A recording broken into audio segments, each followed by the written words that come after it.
नमस्कार दोस्तों, आप देख रहे हैं बोले भारत। अनुराग अड्डा में आपका स्वागत है। उत्तर प्रदेश में महज एक विधायक और संसद में कोई भी सदस्य न होने के बाद भी आखिर बार बार ये चर्चा क्यों उठती है कि बहुजन समाजवादी पार्टी किसके साथ गठबंधन करेगी, और फिर बार बार बहुजन समाजवादी पार्टी की प्रमुख मायावती को प्रेस कॉन्फ्रेंस करनी पड़ती है और वो बताती हैं कि वो किसी से गठबंधन करने नहीं जा रही हैं। उन्होंने फिर लखनऊ में प्रेस कॉन्फ्रेंस की और कहा कि बहुजन समाजवादी पार्टी उत्तर प्रदेश का अगला विधानसभा चुनाव अपने बलबूते पर लड़ेगी। फिर उसी बात पर आते हैं कि संसद में बहुजन समाज पार्टी जीरो होने वाली है। राज्यसभा का एकमात्र सदस्य भी इस बार राज्यसभा का कार्यकाल खत्म होने के बाद वहां नहीं रहेगा। लोकसभा में उनकी संख्या शून्य है। उत्तर प्रदेश में उनके पास महज एक विधायक है। फिर ऐसी क्या चर्चाएं बार बार होती हैं कि बहुजन समाजवादी पार्टी किसके साथ गठबंधन करेगी। थोड़ा आंकड़ों पर चर्चा कर लेते हैं। दरअसल इसकी पृष्ठभूमि में अगर जाएंगे तो 1989 से बहुजन समाजवादी पार्टी की जो यात्रा शुरू हुई और बढ़ते बढ़ते वो चरम पर पहुंची 2007 में। 2007 में 30.4% वोटों के साथ 206 सीट लाकर बहुजन समाज पार्टी अपने बलबूते सत्ता में आ गई और 5 साल एक बड़ी हनकदार और रौबदार सरकार मायावती ने चलाई। 2012 में यह गणित थोड़ा गड़बड़ा गया। मायावती चुनाव हार गईं, लेकिन फिर भी उनके वोट बहुत नहीं घटे। 2012 में भी उनके पास 25.9% वोट थे। सीटें उनकी जरूर घटकर 80 से कुछ ज़्यादा ही रह गई थीं। 2017 में भारतीय जनता पार्टी बहुत प्रचंड बहुमत से सत्ता में आई। अखिलेश की सरकार चली गई। मायावती का वोट फिर थोड़ा घटा, लेकिन अभी भी भारतीय जनता पार्टी की उस लहर के सामने भी मायावती ने बहुत सारा वोट इंटैक्ट रखा और उसे 22.4% वोट मिले। लेकिन 2022 के विधानसभा चुनाव में ये कहानी थोड़ा बदल गई और मायावती का वोट परसेंटेज घटकर 13% पर आ गया। लेकिन 13% वोट भी कम नहीं होता है। अभी जो राजनीतिक विश्लेषक ये कहते हैं कि अब मायावती का सजाती यानी जाटो वोटर ही उनके साथ बचा है। लेकिन उत्तर प्रदेश की राजनीति में जो पैतरेबाजी चल रही है उसमें 13% में से अगर कुछ वोट भी इधर उधर होता है, 2-4% वोट का इधर उधर होना भी एक बड़ा फेरबदल कर सकता है। पहले चर्चा इस बात से उठी जब मायावती को अभी हाल ही में दिल्ली में टाइप 8 बंगला अलॉट कर दिया गया। टाइप 8 बंगला एक बड़ा उच्च सुरक्षा मानकों वाला एक बड़ा आलीशान किस्म का बंगला होता है और मीडिया में ये सुर्खियां बनी कि शायद बहन जी भारतीय जनता पार्टी के प्रति फिर नर्म हो रही हैं। उन्हें इनाम के तौर पर टाइप 8 बंगला दिया गया है जिससे वो भारतीय जनता पार्टी पर आक्रामक ना हो। बहन जी भी कभी कभी इसके सिग्नल देती रहती हैं। काशीराम के परिनिर्वाण दिवस पर बोलते हुए उन्होंने योगी सरकार की बहुत तारीफ कर दी थी और समाजवादी पार्टी को गुंडों की पार्टी कह दिया था। बात की प्रेस कॉन्फ्रेंस में हालांकि वो फिर उन्होंने संतुलित रुख लिया और भारतीय जनता पार्टी की भी आलोचना की। आज की प्रेस कॉन्फ्रेंस में भी उन्होंने कहा कि टाइप 8 बंगला तो स्टेट गेस्ट हाउस कांड के बाद उन्हें बहुत सख्त सुरक्षा मिली है जो हाल फिलहाल में बढ़ा दी गई है और उसी के चलते मिला है। इसमें किसी से गठबंधन करने या ना करने जैसी बात नहीं है। उनकी पार्टी के एक बड़े कद्दावर नेता और कभी मायावती के बेहद करीबी रहे नसीमुद्दीन सिद्दीकी अभी हाल ही में जब सपा में आए थे तब भी इस तरह की चर्चाएं हुई, क्योंकि अखिलेश यादव ने यह कह दिया था कि बहुजन समाज पार्टी के लोगों से तो हमारा बहुत पुराना रिश्ता है। उन्होंने मुलायम काशीराम वाले नारे की तरफ इशारा करते हुए कहा था कि हम तो बहुत पुराने लोग हैं और अगर बहुजन समाज के लोग साथ आ जाएंगे तो भारतीय जनता पार्टी की सरकार को उखाड़ फेंकेंगे। समाजवादी पार्टी के मुख्यालय में जब वो उनको लेकर गए तो जहां लाल और हरा रंग पुता होता था वहां कुछ नीले रंग जैसी पेंट किया गया था। उसको भी डिकोड किया गया और कहा गया कि शायद नीला रंग इस बात का संकेत है कि समाजवादी पार्टी और बहुजन समाज पार्टी अगले चुनाव में फिर कुछ तालमेल कर सकते हैं। और ये अभी हुए 2-3 दिन हुए थे कि बहन जी की सफाई फिर आ गई कि वो किसी के साथ गठबंधन नहीं करने जा रही हैं। बीएसपी के बारे में ये चर्चा है कि उत्तर प्रदेश में पार्टी विधानसभा का होने वाला अगला चुनाव गठबंधन में लड़ेगी। इसकी ये आम चर्चा है जो विशुद्ध रूप से लोगों को गुमराह करने की नीयत वाला ये फेक न्यूज है। अर्थात ये बिल्कुल गलत, झूठ, हवाई में मनगढ़ंत खबर है। भारतीय जनता पार्टी की रणनीति इस बारे में सिर्फ इतनी सी लगती है कि बहुजन समाज पार्टी की मुखिया के तौर पर भारतीय जनता पार्टी के प्रति उनका रवैया थोड़ा नर्म रहे और उत्तर प्रदेश में अखिलेश यादव के प्रति गर्म रहे। यानी अपने राजनीतिक बयानों में वो भारतीय जनता पार्टी की तो बस थोड़ी बहुत राजनीतिक औपचारिक आलोचना करें और समाजवादी पार्टी पर बहुत तीखे हमले बोले।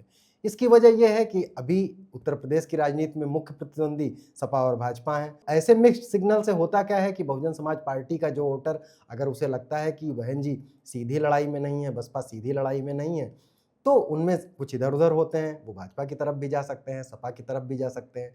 पिछले कुछ चुनाव में देखा गया है कि वो भाजपा की तरफ ज़्यादा गए हैं क्योंकि बहुत सारी बेनिफिट स्कीम्स हैं जो 5 किलो अनाज की स्कीम, पेंशन्स की स्कीम, निराश्रित महिलाओं की स्कीम और तमाम लाभकारी योजनाओं को जो भारतीय जनता पार्टी ने धरातल पर उतारा, तो जो मायावती का कोर वोटर कहा जाता था, और जब वो देखता है कि बहन जी सत्ता में नहीं आ रही हैं, तो वो शायद भाजपा की तरफ शिफ्ट हो जाता है।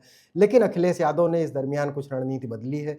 बहुजन समाजवादी पार्टी के जो पुराने काडर के बड़े लीडर्स हुआ करते थे, अब उन धीरे-धीरे हर जिलों में, कस्बों में धीरे-धीरे अखिलेश उनको अपनी पार्टी में शामिल करा रहे हैं और हर जगह वो पीडीए में पिछड़ा दलित अल्पसंख्यक की बात करते हैं, बहुजन समाज का नाम लेते हैं, बाबा साहब की बात करते हैं, लोहिया की बात करते हैं, मुलायम और काशीराम की दोस्ती को याद दिलाते हैं।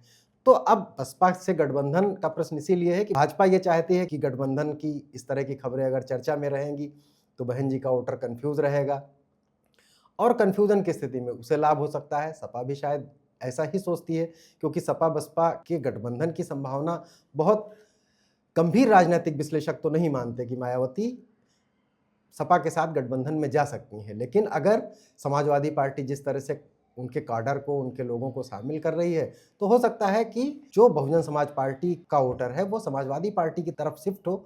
जैसे कि पिछले लोकसभा चुनाव में ये देखा भी गया था कि कई जगहों पर दलित मतदाताओं ने, जाटो समुदाय के कम लेकिन दूसरी जातियों के दलित मतदाताओं ने समाजवादी पार्टी की तरफ रुझान दिखाया था और समाजवादी पार्टी को अप्रत्याशित सफलता मिली थी। ओवैसी की पार्टी के साथ मायावती का गठबंधन हो सकता है, मायावती सपा के साथ जा सकती हैं, भाजपा ने उनको बंगला अलॉट कर दिया है। इससे ये होता है कि भारतीय जनता पार्टी में जो मायावती को पसंद करने वाले मतदाता हैं उनमें सहानुभूति बनी रहे और इसका कुछ चुनावी लाभ हो। भारतीय जनता पार्टी एक बड़े मजबूत धरातल पर खड़ी है, 1-2% का शिफ्ट भी उसे बहुत फायदा दे सकता है और यही स्थिति समाजवादी पार्टी की भी है। अखिलेश कभी भी मायावती पर बहुत आक्रामक नहीं होते हैं, जबकि मायावती समाजवादी पार्टी पर, अखिलेश पर, यादव परिवार पर बहुत आक्रामक रहती हैं। इसके पीछे उनकी रणनीति यही लगती है कि अगर दलित वोटों के जो मायावती के साथ अभी है उसका अगर कुछ परसेंटेज भी ला सके तो समाजवादी पार्टी की सीटों में काफ़ी इजाफा होगा।